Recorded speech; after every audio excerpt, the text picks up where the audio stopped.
अस्सलाम वालेकुम। आज हम बनाने जा रहे हैं हैदराबादी देगी हलीम। तो बहुत ही आसान है, बहुत इजी है। उम्मीद है आपको बहुत पसंद आएगी। इसका नाम देगी हलीम इस वजह से है क्योंकि इसमें कुछ ऐसे मिसाला जात में डालने लगी हूँ जिसकी वजह से इसका जायका देग की तरह आता है। और इसमें सबसे ज़्यादा जो रोल है वो घर के पिसे हुए गरम मसाले का है। उसकी रेसिपी भी मैं आपके साथ ज़रूर शेयर करूँगी क्योंकि महज देगी नाम कह देने से तो चीज़ देगी नहीं होती, आखिर उसमें कुछ ऐसा होता है जिसकी वजह से हम उसको ये नाम देते हैं। तो इंशाल्लाह आप सेम इसी मेथड को ट्राई कीजिएगा। तो अब हम आते हैं अपनी रेसिपी की तरफ। इसके लिए मैंने प्याज लिए हैं 5 अदद, इसमें से 3 मैं इस्तेमाल करूँगी इसके मिसाले में और 2 को काट के रख लूँगी इसमें। जैसे हमने ऊपर इसके प्याज काटने होते हैं, साथ खाने होते हैं इसकी डेकोरेशन वगैरह के लिए या इसके साथ खाने के लिए जो हम सलाद बनाते हैं, 2 उसमें इस्तेमाल होंगे। इसके लिए जो मुझे दालें चाहिए ये है दाल माश। दाल माश मैंने लिया है ये 1 कप भर के, छोटा कप है, नॉर्मल साइज़ का जो होता है, मेजरिंग कप है ये मेरा। ये मैंने 1 भर के लिया है दाल माश। और ये है चने की दाल, ये भी 1 कप भर के लिया है। और आधा कप मैंने लिया है साबुत गंदम। इस तरीके से जैसे ये कप है, जैसे चावल है ये आधा कप, ऐसे ही मैंने लिया है आधा कप गंदम। यहाँ पे आ जाते हैं दाल मूंग और दाल मसूर की तरफ। ये मैंने 1-1 कप भर के लिया है दाल मूंग और दाल मसूर। चाहें तो आप क्वांटिटी इक्वल भी कर सकते हैं, गोश्त के मुताबिक है कि आपका गोश्त कितना है। यहाँ पे जो मैं बनाने जा रही हूँ 8 से 9 लोगों की सर्विंग है ये।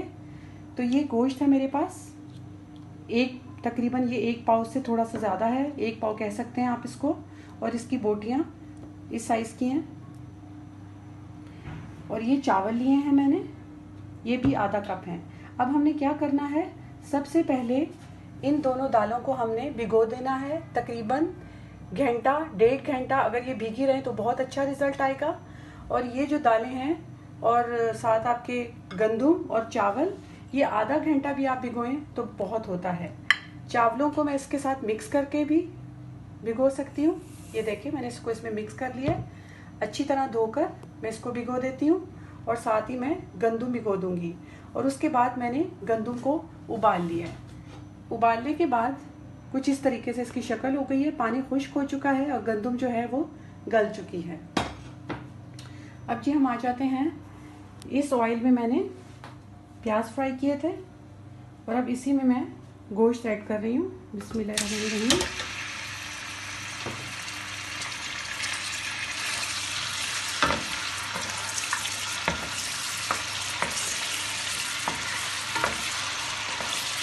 और जो ऑयल आपको थोड़ा ज़्यादा लग रहा होगा उसकी वजह ये है कि मैंने ये कप भर के लिया है। दालें भी जब फूल जाती हैं और इसके अपने मिसाले की वजह से इसमें ऑयल थोड़ा ज़्यादा इस्तेमाल होता है, इस वजह से ऑयल आपको भी तो ज़्यादा लग रहा है, लेकिन अभी जब मैं मिसाले डालूंगी तो ये लेवल हो जाएगा। इसको 5 मिनट भूनना है। 5 मिनट के बाद अगला प्रोसेस मैं आपको बताती हूँ। गोश्त को 5 मिनट हो चुके हैं। 5 मिनट के बाद लहसुन और अदरक का पेस्ट 3 चम्मच भर के डालेंगे। और एक बात याद रहे, हलीम के जो मिसाले हैं वो आपने खुले हाथों से डालना है। ये पेस्ट 3 चम्मच भर के डालें। इसकी रीज़न ये है कि इसमें अभी बहुत कुछ जाना है, दालें भी जानी है, सब कुछ जाना है। इसकी वजह से लहसुन अदरक का पेस्ट इतना डालना बहुत ज़रूरी है।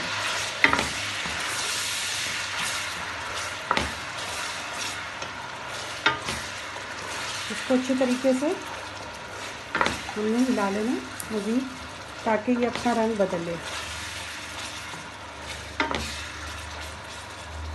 इसको हमने गलाना तो कुकर में ही है, खुले देगचे में। आपको बताने का मकसद ये है कि ज़रा खुल के आपके सामने इसका व्यू आ जाए, इस वजह से इस टाइम भूनते वक्त मैं खुले देगचे में इसको कर रही हूँ। लेकिन जब गलाने लगूँगी तो मैं इसको कुकर में शिफ्ट कर दूँगी। मज़ीद अब हमने इसको 5 मिनट और भूनना है ताकि अच्छी तरीके से इसके अंदर इसकी खुशबू रच बस जाए और साथ ही ये अपना रंग भी बदल ले। जी व्यूअर्स, इसको 5 मिनट हो चुके हैं और इसने अपना पानी भी छोड़ दिया ऑयल के अंदर। इस पॉइंट पे हम इसमें प्याज मिक्स करेंगे जो हमने पहले से ब्राउन करके रख लिए हैं। 3 अदद प्याज हैं ये, बहुत ज़्यादा ब्राउन इसको नहीं किया, जैसे नॉर्मल ब्राउन होता है उस तरीके से नहीं किया इसको। साथ ही हम इसमें कुटी हुई हरी मिर्च चम्मच भर के ऐड करने लगे हैं। अगर आप ज़्यादा करारा पसंद करते हैं आपके घर में तो आधा चम्मच और ऐड कर सकते हैं, अदरवाइज़ 1 चम्मच भी बहुत होता है, क्योंकि ये जो कुटी हुई मिर्च होती है ये बहुत तीखी होती है।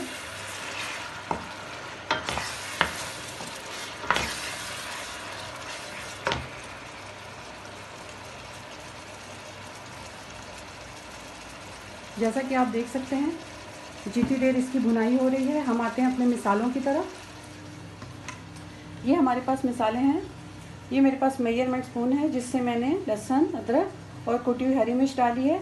ये भर के आपने फुल इसमें लाल मिर्च के 2 डालने हैं, भरे हुए लाल मिर्च के 2, क्योंकि ये सर्विंग है 8 से 9 लोगों की।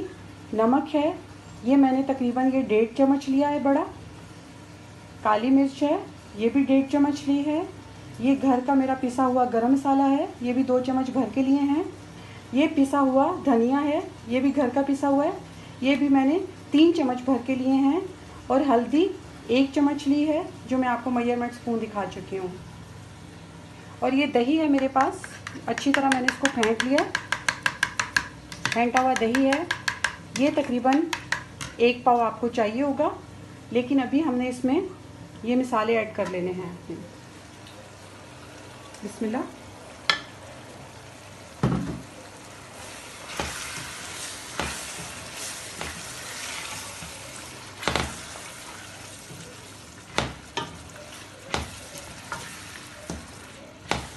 अभी तक थोड़ा आपको इस वजह से डार्क लग रहा है क्योंकि हमने इसमें प्याज और मसाले शामिल किए हैं। इसकी ओरिजिनल शक्ल अभी जब हम इसमें दही शामिल करेंगे उस वक्त आएगी। और ये बहुत ही मज़ेदार इसका मसाला तैयार होने लगा है। थोड़ी सी देर हमने इसको तकरीबन 1 मिनट इसको आपने भूनना है। 1 मिनट भूनने के बाद आपने इसमें दही शामिल करना है। 1 मिनट की भुनाई के बाद हम इसमें दही डालने लगे हैं।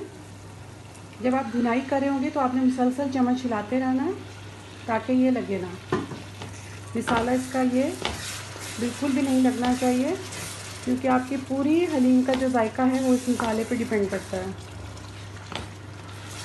दही को अच्छे से इसमें हम मिक्स कर लेंगे।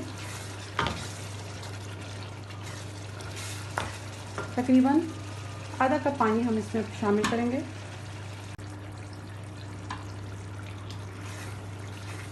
देखें, दही शामिल करने के बाद इसने अपनी शक्ल बदलनी शुरू कर दी है और ये अब लाल लाल शक्ल में आपके सामने है।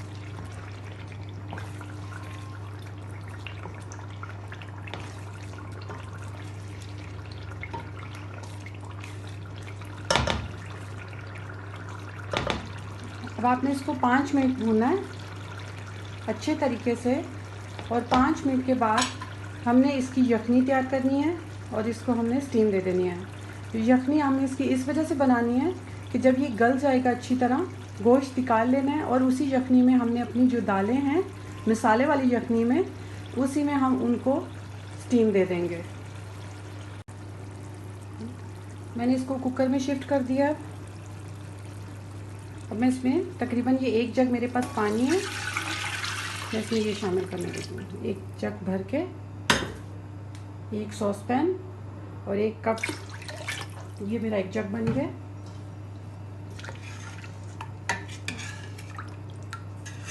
लीजिए, आपको इसकी रंगत नज़र आ रही होगी।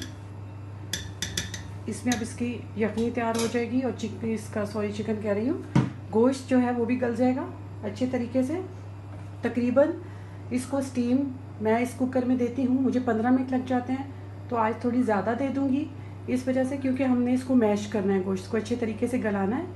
मैं पहले भी बता चुकी हूँ, हर एक के कुकर का अपना हिसाब होता है। मजेस्टिक ज़रा जल्दी गला लेता है, मुझे इसमें 15 मिनट लग जाएंगे। 15 मिनट के बाद हमारा जो है रिज़ल्ट आउट होगा।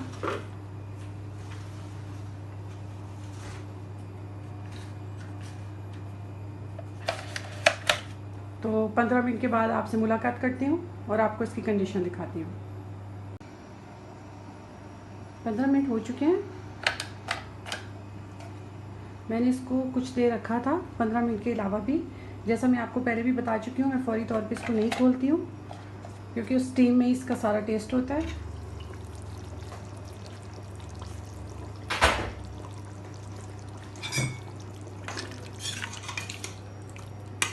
हम सबसे पहले इसकी एक बोटी चेक करते हैं निकाल के, वो इसकी पोजीशन क्या है, हमें इसको मज़ीद रखने की ज़रूरत है कि नहीं।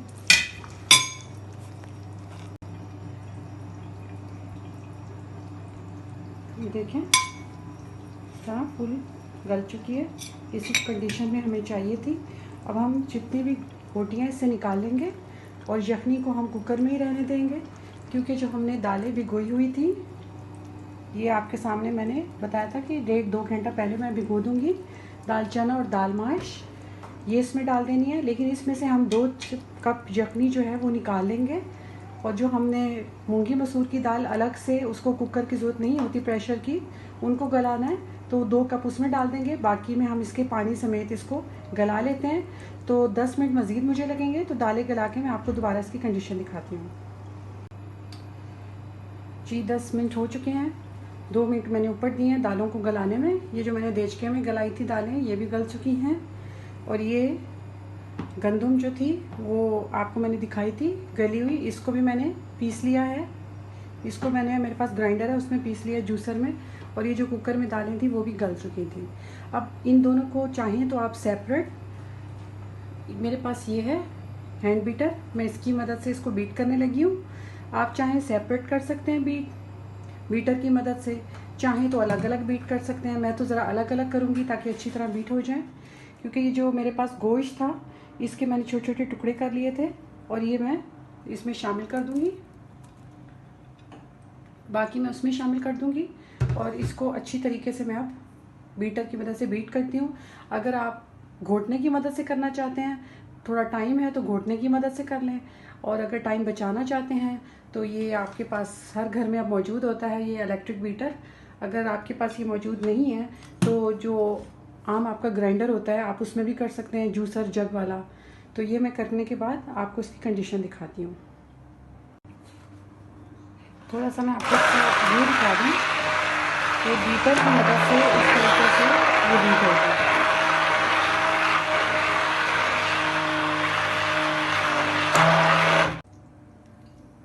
इसको मैंने 5 से 7 मिनट बीट किया।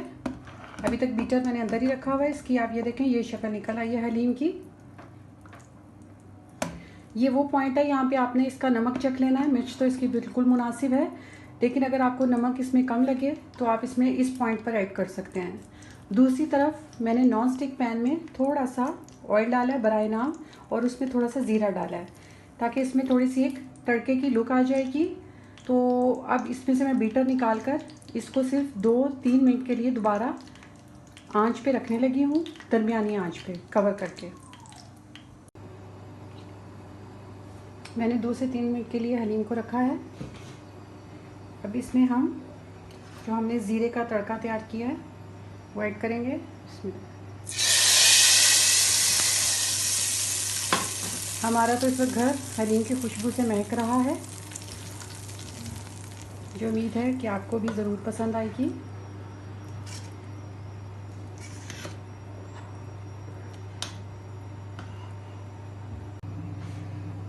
ये है जी हमारी हलीम की फ़ाइनल लुक। अब पता नहीं आपको उस तरीके से नज़र आ रही है कि नहीं, ये बहुत मज़ेदार होती है, आप इसको ज़रूर ट्राई कीजिएगा। और इसमें एक टिप और आपको बताती चलूँ, अगर आप इसमें गोश्त ज़्यादा भी कर लेते हैं, दालों की क्वांटिटी क्योंकि काफ़ी बढ़ गई है, तो जितना गोश्त ज़्यादा होगा ये उतनी मज़ेदार आपकी बनेगी रेसिपी। तो कोशिश कीजिए कि वो आप कम ना डालें। ये मैंने इसको हल्का सा गार्निश कर लिया है और इसको एक्स्ट्रा मैंने ये प्लेटर सजा लिया है कि हर कोई अपनी मर्ज़ी के मुताबिक कर सकता है। तो मुझे उम्मीद है आपको इंशाल्लाह मेरी ये रेसिपी ज़रूर पसंद आएगी। तो अगर आपको पसंद आती है आप इसको लाइक कीजिएगा, ज़रूर ट्राई कीजिएगा, आपको बहुत मज़ा आएगा। अल्लाह हाफिज़, दुआ में याद रखिएगा।